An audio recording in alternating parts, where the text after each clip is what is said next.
আমাদের মন্দির ঘুরিয়ে দেওয়ার হুমকি দেওয়া হচ্ছে।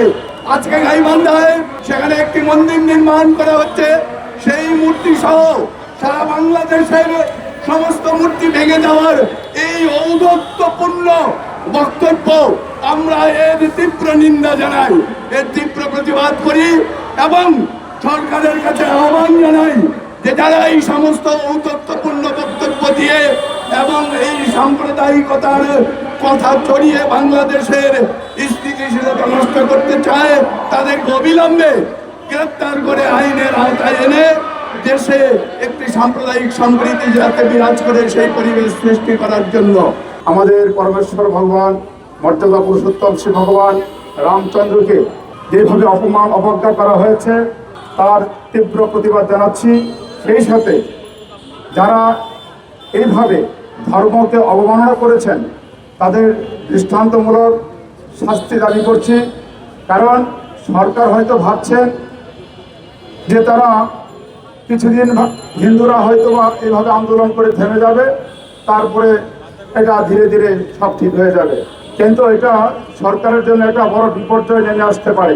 কেননা এটা একটি রাষ্ট্রের যে অবকাঠামো সে অবকাঠামোর উপরে আঘাত আসবে। কেননা এইভাবে সরকার চলতে পারবে না। সরকারকে নিরপেক্ষ ভূমিকা রাখতে হবে। সরকার যেন সকল নাগরিকের সকল ধর্মের সুষ্ঠুভাবে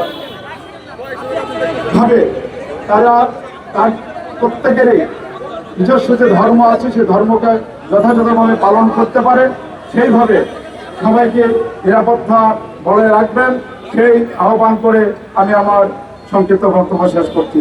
আজকের সমবিশ্বায়নের যুগে বিভিন্ন দেশ ইতিমধ্যেই চিন্তা করছে যে তাদের যে সমস্ত সংখ্যাগুরু আপনারা বাংলাদেশে আছেন তাদের আরো কঠোর অভিবাসনের নিয়ন্ত্রণ আসছে। কালকে এক বন্ধু বলতেছিল আজকে সে বসে এই কুয়েতে বসে যে এটি কি করলেন, আমাদের জন্য তো একটা আমাদের যে কাজটি আমাদের করলেন আরো আমাদের জন্য কঠোর ব্যবস্থা নেওয়া হলো।